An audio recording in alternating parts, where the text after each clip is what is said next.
Welcome back, Music Maniacs, to another episode of Gibbs Drops the Needle, your one-stop spot for all things music. I'm Gibbs, and I got some news for you today to get you caught up on since the last time we did some news stories. So let's get started with that, starting with Ariana Grande. She spoke out about her break from the public eye, saying, quote, multiple things can be true at the same time, end quote. The singer told the audience at her show in Chicago that, quote, boundaries need to be set and human beings can need a break sometimes, end quote. The pop star's representatives confirmed over the weekend that she would be taking a step back from visibility following her current Eternal Sunshine tour. She is also withdrawn from the upcoming West End revival of Sunday in the Park with George, in which she had been due to appear alongside her Wicked co-star Jonathan Bailey. It would have been her West End debut at London's Barbican Centre, starting next summer. During the first of her 3 shows at Chicago's United Center, Monday, August 3rd, Grande took a moment to, quote, clear the air about a few things, saying, quote, when a story comes out that's not directly from me, things can get a little blown out of proportion, so I wanted to speak to my fans directly tonight because I love you so much, end quote. Going on to say, quote, the announcement that was made yesterday was not a reactive or impulsive thing. It was something that I have decided, a plan that I had quietly made a long time ago. It was a decision that was made from a thoughtful and empowered place. She went on to say, I heard that my fans were worried that negativity was ruining things for me, but I just have to say that could not be more the far opposite. This is not what that is, and I just want to be very, very clear. Multiple things can be true at the same time. Boundaries need to be set, human beings can need a break sometimes, and also this can be and will continue to be the greatest experience of my professional and creative life, end quote. Grande would go on to explain that despite, quote, what noises exist out there, nothing will ever be able to distort my reality or be real to me or louder to me than this love that we share, or even how it feels to make art with people that I love and respect. She added that this is what I always take with me and carry with me because the rest of that shit is not mine to carry, so I don't carry it, and I wanted you to hear that from me, end quote. Elaborating on her reasons for speaking out, Grande shared, quote, I needed to get out here and differentiate that from my truth for all of you because I love you, and this tour has been the most healing, beautiful, corrective, magnificent, special experience of my life, end quote.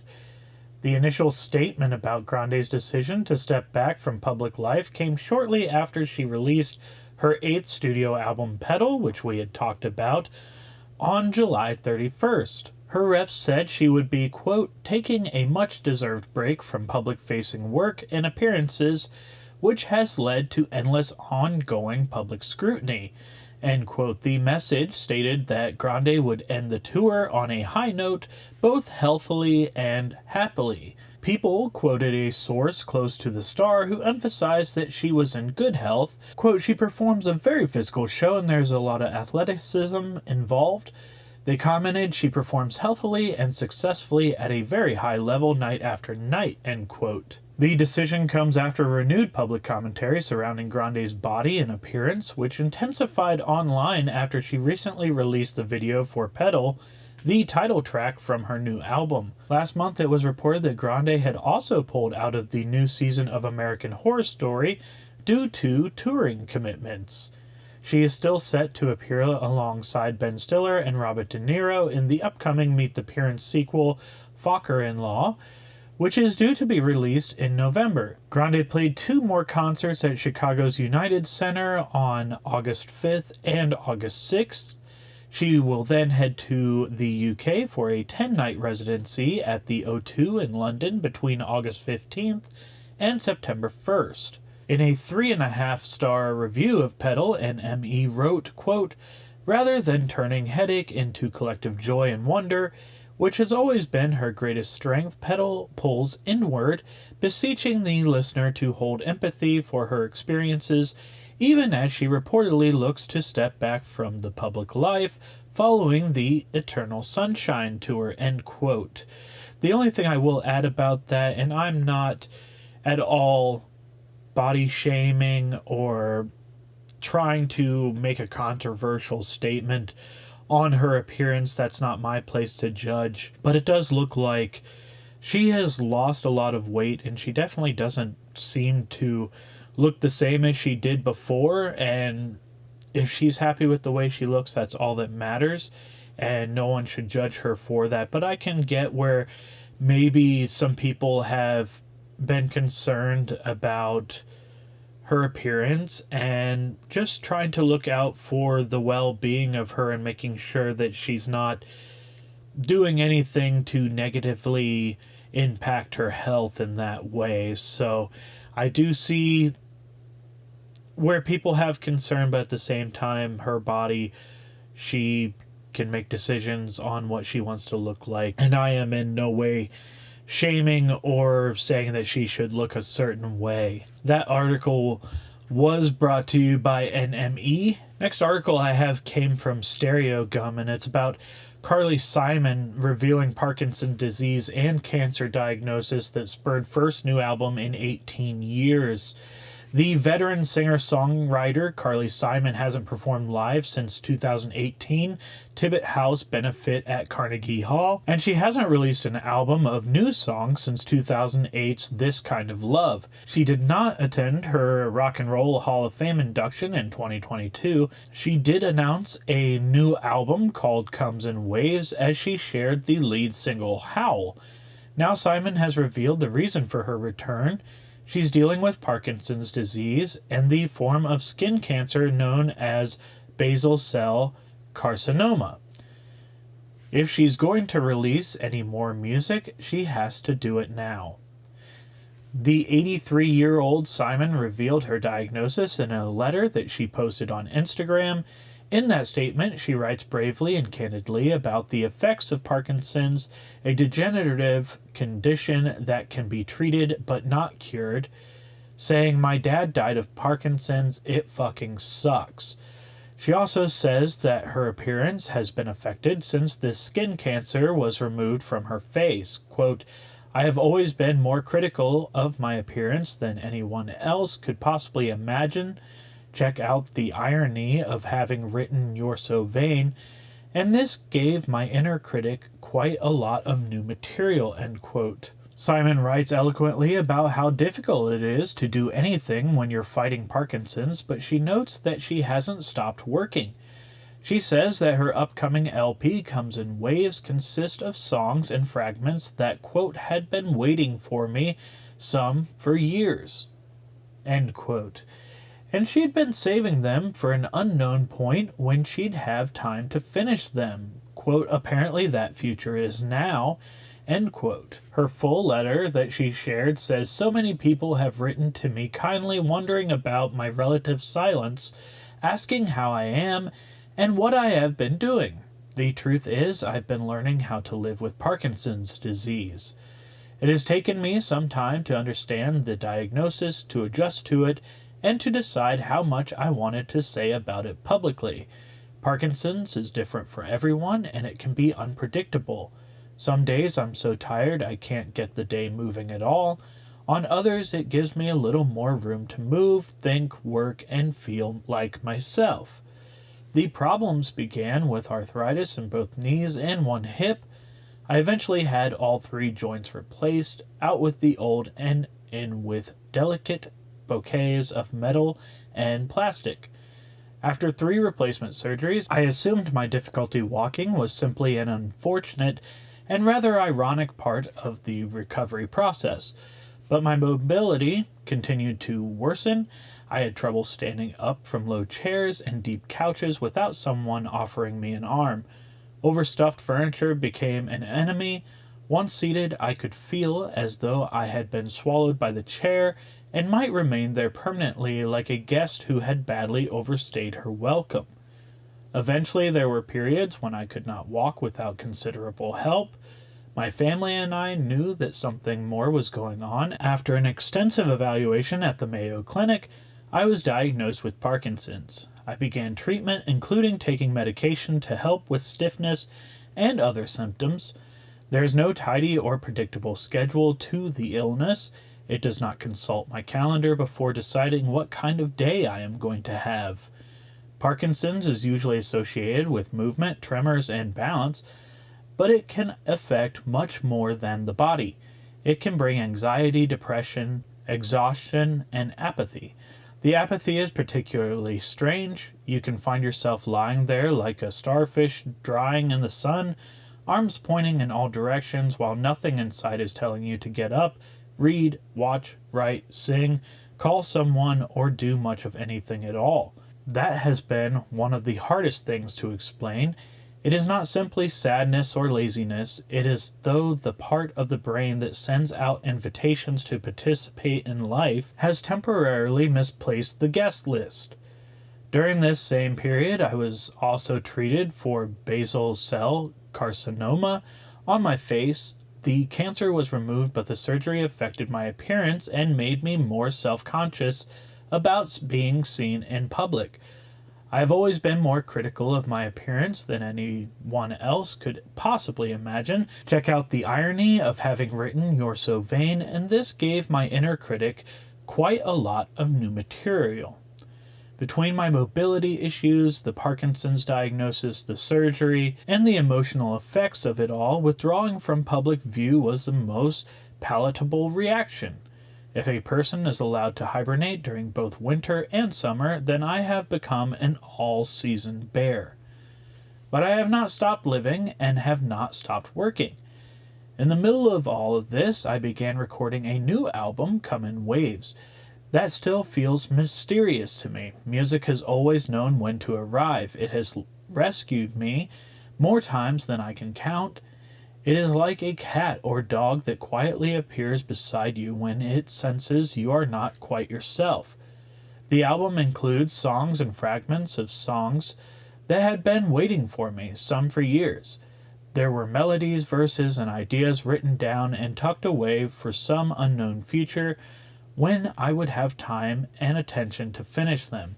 Apparently, that future is now. Working on the music gave shape to days that did not always have much shape. It gave me somewhere to go without having to leave the room. It reminded me that illness can change your life without becoming the whole of your life. I do not consider Parkinson's a gift or a blessing. It is neither. It is difficult, frustrating, and sometimes frightening. I am still learning how to live with it and how to accept it without feeling that I have surrendered something essential. I am still writing, singing, imagining, laughing, worrying, remembering, and occasionally getting trapped in an overstuffed chair. I am deeply grateful to my children, my family, my friends, my caregivers, and the medical professionals who have helped me through this. Their love and patience have carried me through days when my own reserves were not enough. I want to share this now because so many people have reached out with genuine concern. I am touched by that concern even when I have not known how to respond.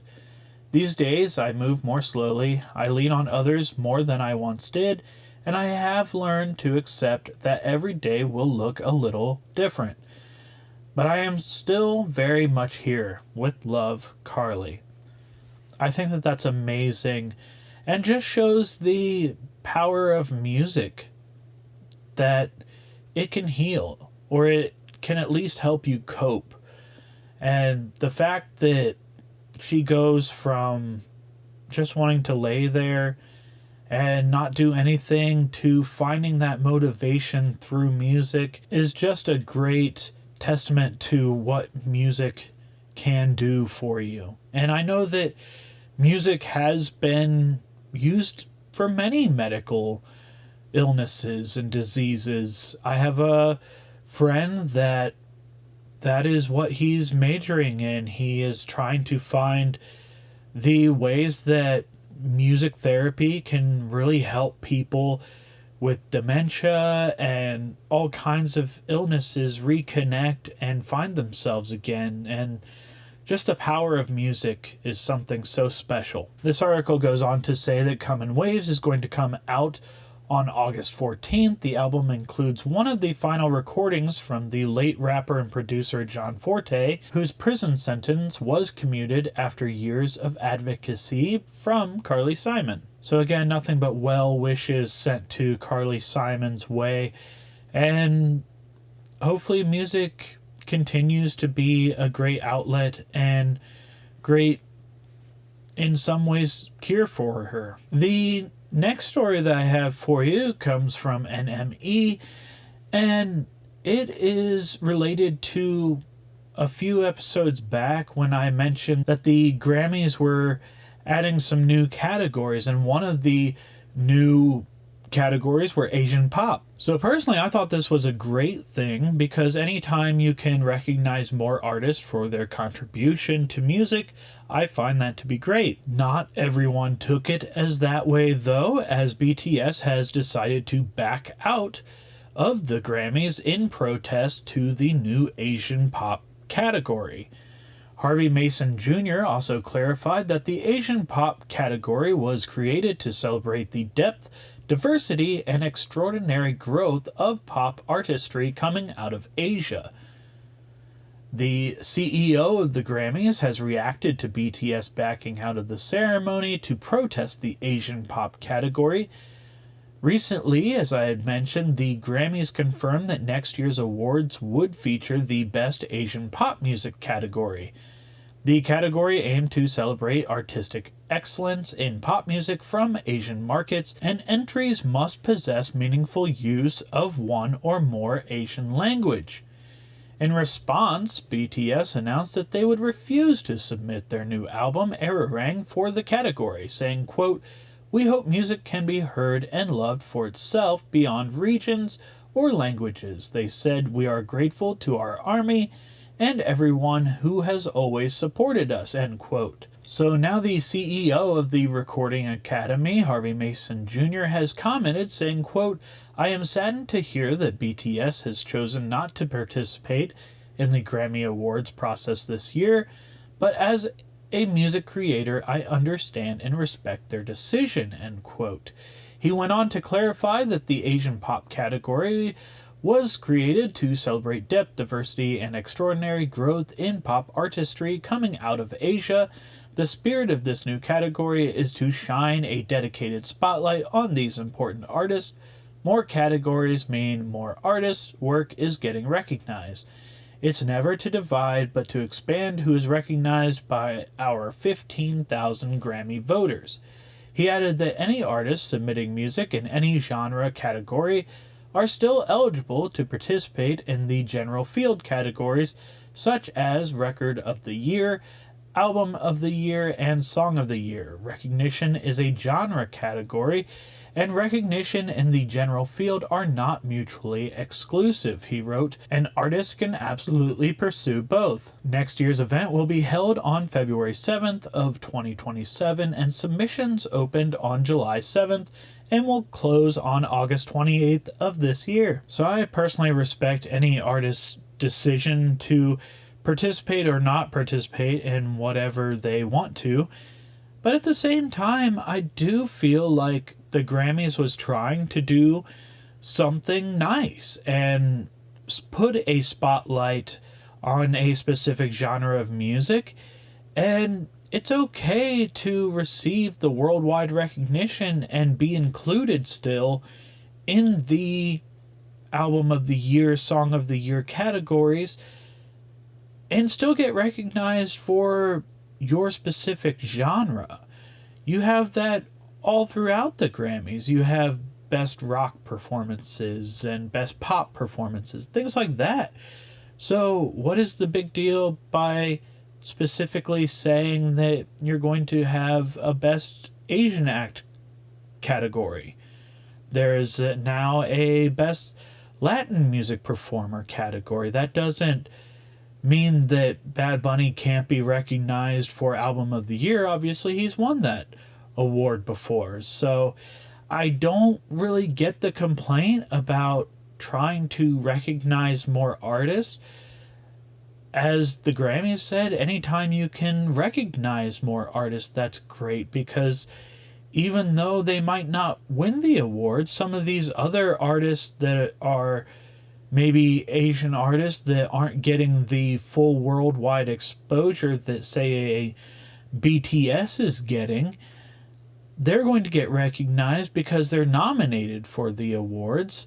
So that's going to get their name out there, and people are going to start looking into them, and maybe they get more popular, and it just helps not only you as an artist, but it helps your whole genre, and other artists that are in your genre get recognized. So I don't really see the complaint here. I think it's unfortunate that they are pulling out of being nominated for any of those awards, because I think that the Grammys were trying to do a positive thing here in recognizing more artists. But again, that is their choice. They are more than welcome to participate or not participate. It's their decision to do so. But I do wish that they would view it as more of a positive step forward than something negative. The next story I'm sharing is about Miley Cyrus. There's actually a couple stories here involving Miley Cyrus, so I'll put them both here together. She has recently signed with Atlantic Records.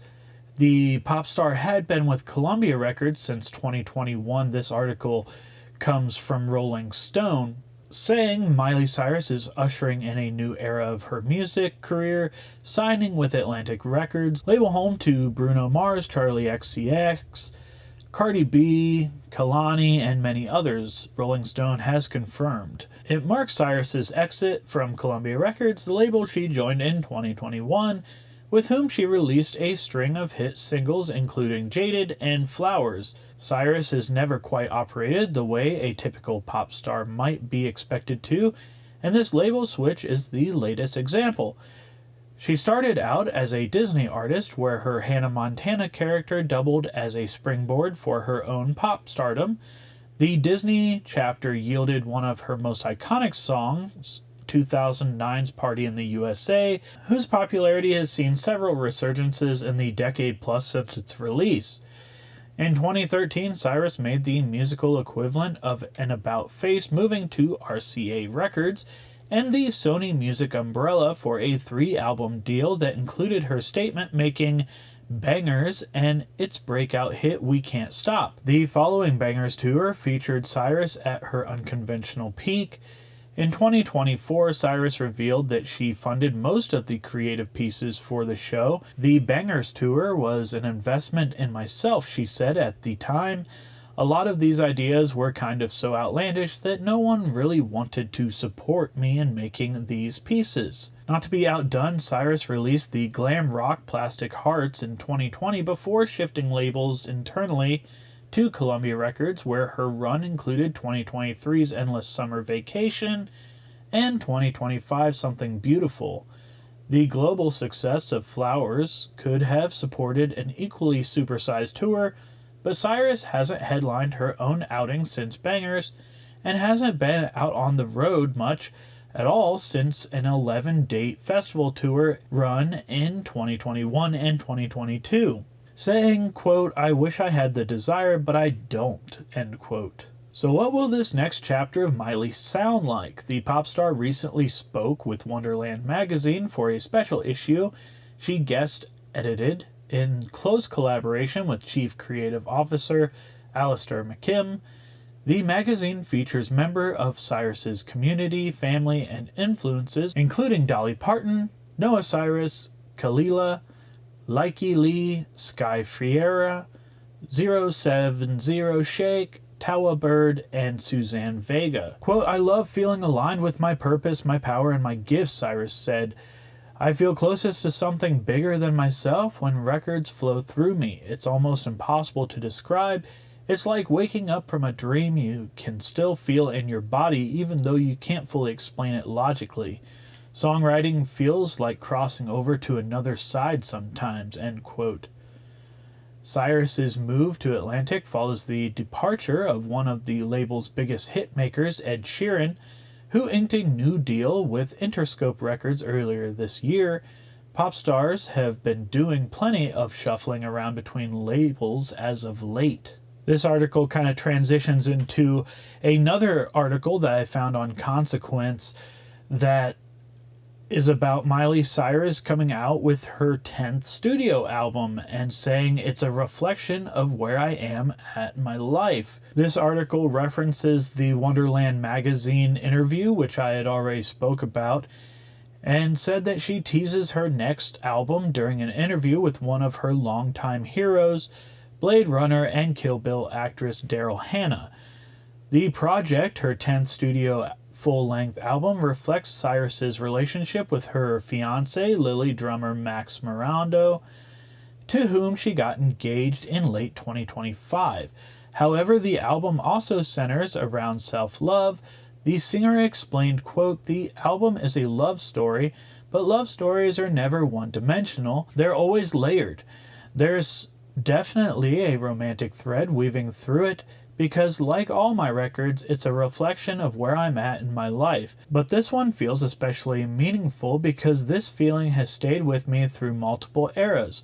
That's something I hadn't really experienced before," end quote. She continued, quote, "A peaceful kind of love has become a theme across my last 3 records, not just the love I share with someone else, but the love I've found for myself. That's probably been the biggest evolution.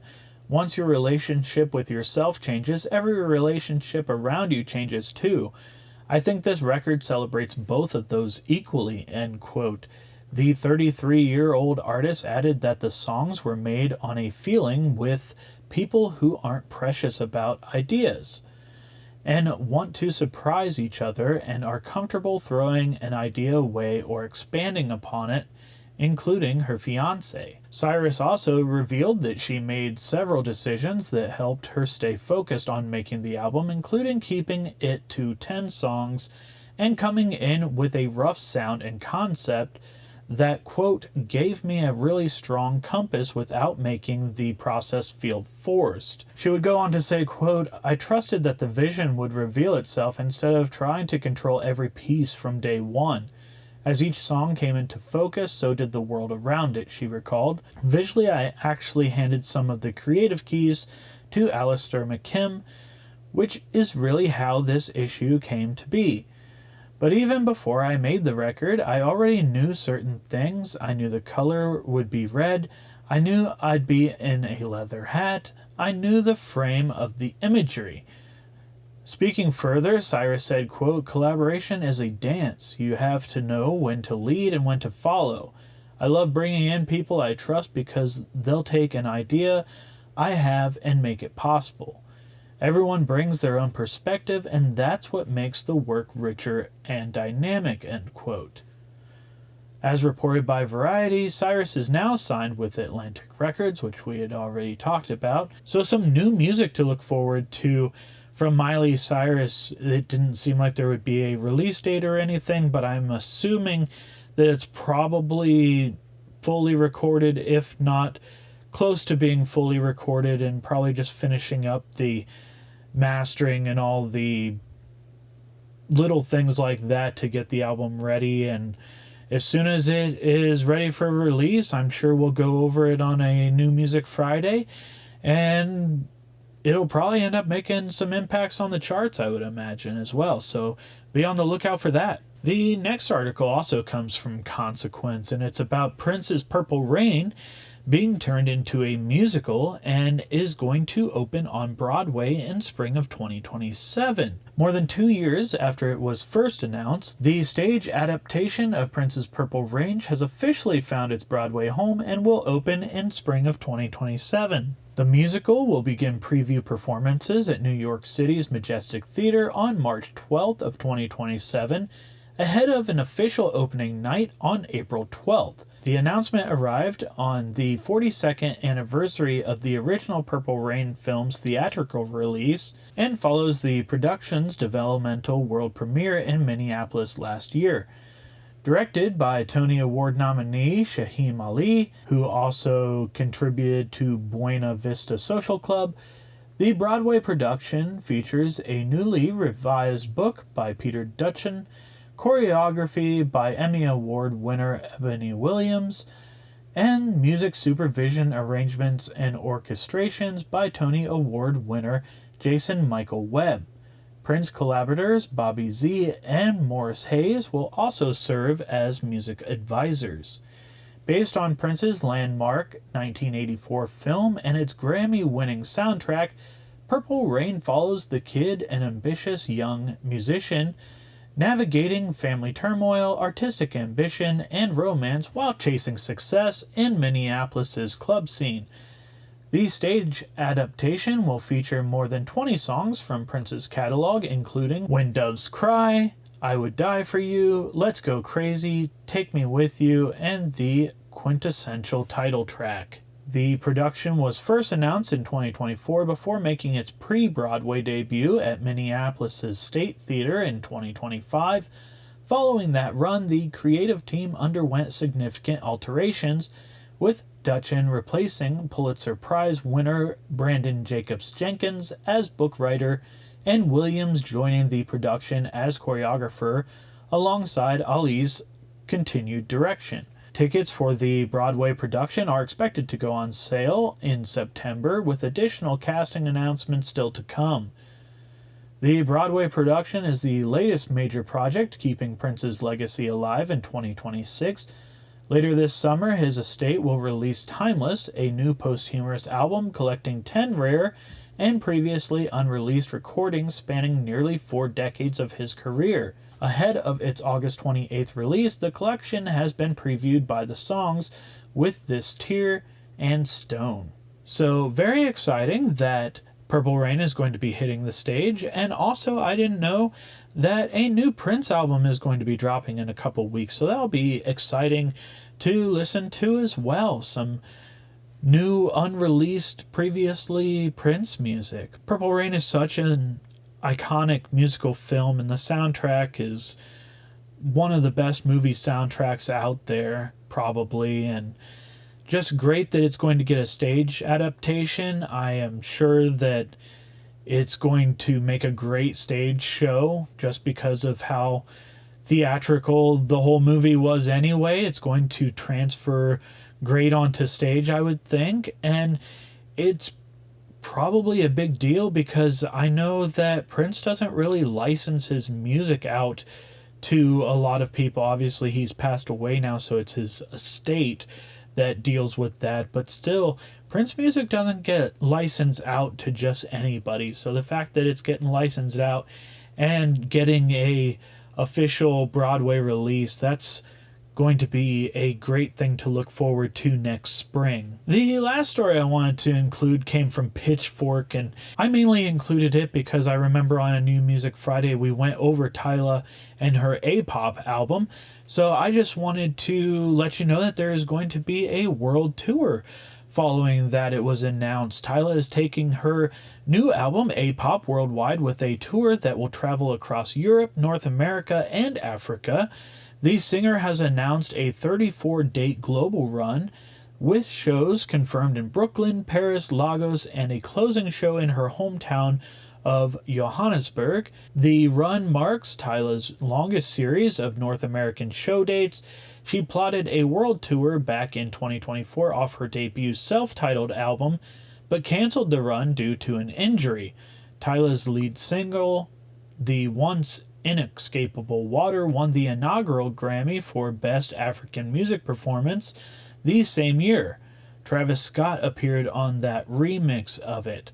So starting October 12th in Paris, France, she will then go to Amsterdam on the 13th, London the 15th, Glasgow on the 18th, Manchester 19th, 22nd, she's in Belgium at Brussels. On October 24th, she'll be Dusseldorf in Germany.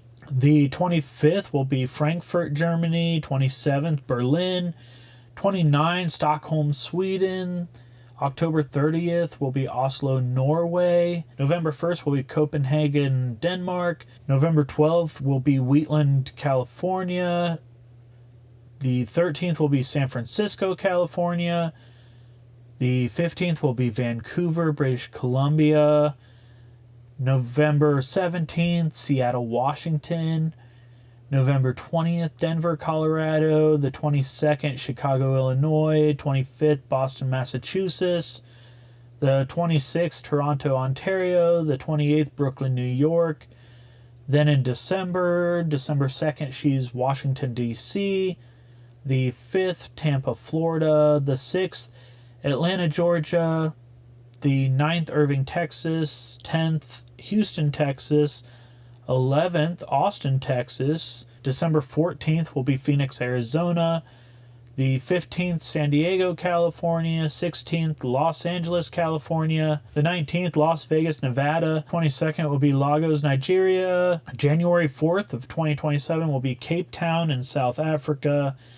And then ending January 9th at Johannesburg in South Africa. So lots of dates there. It seems like she might just be making a big circle here in North America, starting out on that western part, heading east through the north before coming back west through the south. So making a big circle in North America here, and then going to be a pretty busy tour for her, I would imagine. A lot of those dates are back to back, so definitely going to be a big tour. If you are in any of those locations or near those locations, you can go check Tyla out. So that is all the news for right now to get you caught up on. Had a lot of things to go over. It's been a little while since we did some news stories, so definitely some news I wanted to get out to you, and I had been saving for a while now. So hope it was informative for you. That's all I got for you this time. Until next time, I'm Gibbs. This is Gibbs Drops the Needle. Stay safe and be kind.